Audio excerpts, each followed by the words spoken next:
वैसे तो रामचरितमानस ग्रंथ के तौर पर ही पढ़ी जाती है, लेकिन अब छात्र रामचरितमानस से डिप्लोमा भी हासिल कर सकेंगे। भोज विश्वविद्यालय ने अपने सिलेबस में रामचरितमानस को भी शामिल किया है, ताकि जीवन में सामाजिकता, जीव विज्ञान और भौतिकता किस तरह की होनी चाहिए ये छात्र सीख सकेंगे। हमारे संवाददाता अमीन बेग ने भोज विश्वविद्यालय के कुलपति जयंत सोनबलकर से खास बातचीत की है।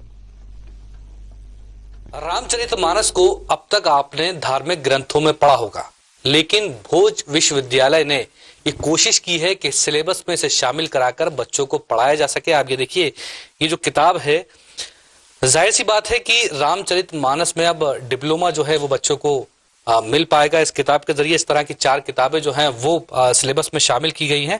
और हमारे साथ भोज विश्वविद्यालय के कुलपति जयंत सोनवलकर जी मौजूद हैं। साधना पर बहुत बहुत स्वागत है सर। हमने देखा कि राम के नाम पर तो बहुत सियासत होती है और वर्तमान की परिस्थितियों में भी गाहे बगाहे देखने को मिलता है। ग्रंथों में, खासतौर पर धार्मिक ग्रंथों में पढ़ा जाता था, लेकिन ऐसा इनिशिएटिव कि आप इसको सिलेबस में शामिल कराया जाए, डिप्लोमा कराया जाए, इसके पीछे का मकसद क्या है?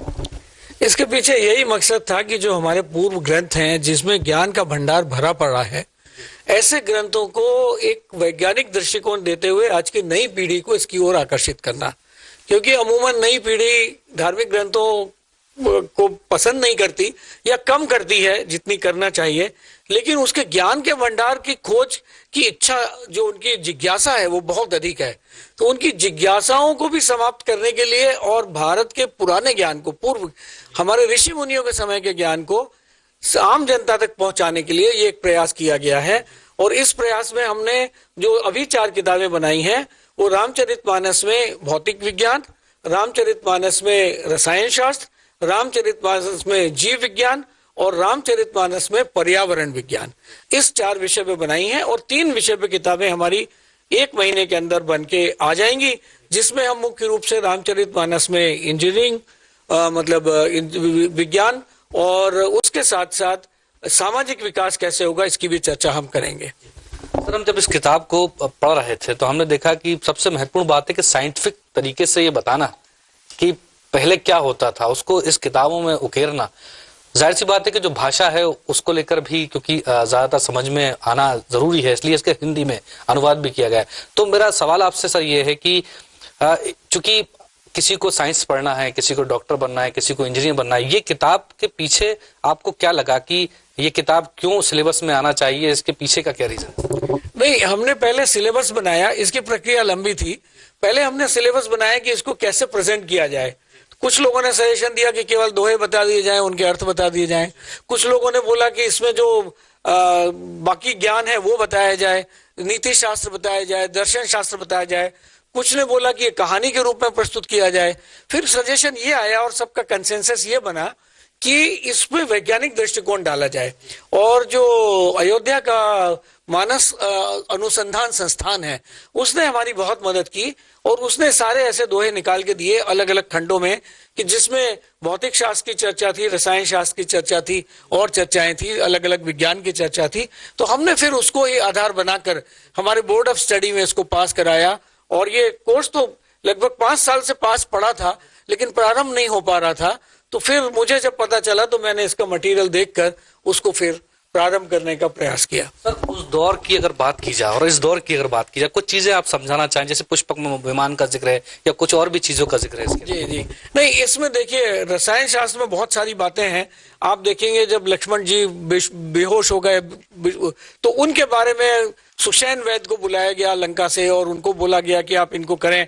तो उन्होंने संजीवनी बूटी बताई। संजीवनी एक बहुत बड़ी विद्या है और आज भी मौजूद है, भारत में आज भी मौजूद है और वो गुरु शिष्य परंपरा से मिलती है। तो वो विद्या और उसकी जड़ी बूटी दोनों को देखकर वो बायोलॉजी भी थी, हमारा आयुर्वेद भी था, केमिकल साइंस भी था। इसके साथ ही देखिए हनुमान जी की पूंछ वाला है, लेकिन मैं इससे आगे जाता हूँ, जीव विज्ञान की बात करता हूँ। तो हनुमान जी की पूंछ में आग न लगने का मतलब ये था कि अग्नि विरोधी तत्व, अग्नि शामक तत्व उनके इसमें अग्नि विरोधी तत्व लगे हुए थे। इससे उनकी पूंछ तो नहीं जली, लेकिन बाकी सारी लंका जल गई। लेकिन आपको ये पता होगा कि आज कृत्रिम गर्भाधान की बात होती है तो श्रृंगी ऋषि ने दशरथ राजा को एक फल खाने को दिया और बोला कि आधा फल आप खाएं और आधा आपकी 3 रानियों में बांट दें। तो उन्होंने उस फल के माध्यम से आर्टिफिशियल इंसेमिनेशन किया और ऐसी शक्ति जगाई, ऐसी ताकत उनमें पैदा की जिससे पुत्र हो पाए। तो उसमें बाकायदा दोहे में लिखा गया है कि ऐसा फल खाने के बाद जब ये रानियां गर्भवती हुई तो ये रानियों का गर्भवती होने का हर्ष पूरे अयोध्या में फैल गया। तो आप चाहे केमिस्ट्री की बात करें, आप चाहे विद्युत तरंगों की बात करें, आज हम मोबाइल टेक्नोलॉजी की बात करते हैं, तो आकाशवाणियां उस जमाने में होती थी तो वो केवल एक व्यक्ति को क्यों सुनाई पड़ती थी? कुछ समय जब वो चाहते थे, ईश्वर चाहते थे या जो ऋषि मुनि चाहते थे वो एक व्यक्ति को सुनाई पड़ती थी, ऋषि मुनि चाहते थे तो पूरी आम जनता को, पूरे गांव को सुनाई पड़ती थी। तो ऐसा क्या था, वो टेक्नोलॉजी थी जिसमें हम पब्लिकली, जैसे आज रेडियो बोलते हैं तो रेडियो में हर एक को सुनाई पड़ता है, वैसा भी सिस्टम था। और मोबाइल से बात करते हैं केवल एक को सुनाई पड़ता है, वैसा भी सिस्टम था। ऐसे आपने जैसे विमान की चर्चा की, फिर और आगे जाए तो शस्त्रों की चर्चा की, तो जो विभिन्न प्रकार के ब्रह्मास्त्र या दूसरे तरह के शस्त्र थे, तो इंद्र का शस्त्र था, तो वो सारे शस्त्र जो थे, वो सारे शस्त्र उनको मिले थे, तो वो रॉकेट टेक्नोलॉजी पे आधारित। अच्छा सर, चूंकि जाहिर सी बात है कि बहुत चर्चा है देश भर में इसकी और बाहर भी, तो कितने छात्र जो हैं वो इच्छुक हुए हैं और कितने अभी तक मतलब इस डिप्लोमा में आए? अभी तो रिस्पांस थोड़ा सा कम है, अभी 50 विद्यार्थियों ने एडमिशन लिए है और हमें बहुत उम्मीद है कि बहुत जल्दी बहुत सारे विद्यार्थी इसमें भाग लेंगे और अगले साल तक ये डिप्लोमा चूंकि हम ऑनलाइन कर देंगे तो देश के किसी भी हिस्से से बैठा व्यक्ति, अभी हमारी एक सीमितता है, वो ये सीमितता है कि मध्य प्रदेश भोज विश्वविद्यालय केवल मध्य प्रदेश के विद्यार्थियों को ही ले सकता है। तो अभी मध्य प्रदेश के विद्यार्थियों को हमने ये कोर्स दिया है, लेकिन जैसे ही ये ऑनलाइन हो जाएगा हम इसको पूरे देश में बल्कि अंतर्राष्ट्रीय स्तर पे अगले वर्ष से इसको उपलब्ध करा पाएंगे। बहुत शुक्रिया सर हमसे बात करने के लिए। तो ये थे भोज विश्वविद्यालय के कुलपति, और जाहिर सी बात है कि जिस बात का जिक्र हमने किया था कि रामचरितमानस धार्मिक ग्रंथों में ही पढ़ाई जाती थी, लेकिन एक बड़ा इनिशिएटिव है, जाहिर सी बात है कि अब आप रामचरितमानस में डिप्लोमा भी कर पाएंगे। और अभी तक 50 बच्चे जो है वो इस डिप्लोमा को ग्रहण कर रहे हैं और उम्मीद की जा रही है, जैसे कि कुलपति ने कहा, कि आने वाले दिनों में इनकी संख्या बढ़ेगी। कैमरा पर्सन शाहिद दशरथ के साथ अमीन बेग, साधना न्यूज, भोपाल। रामचरितमानस को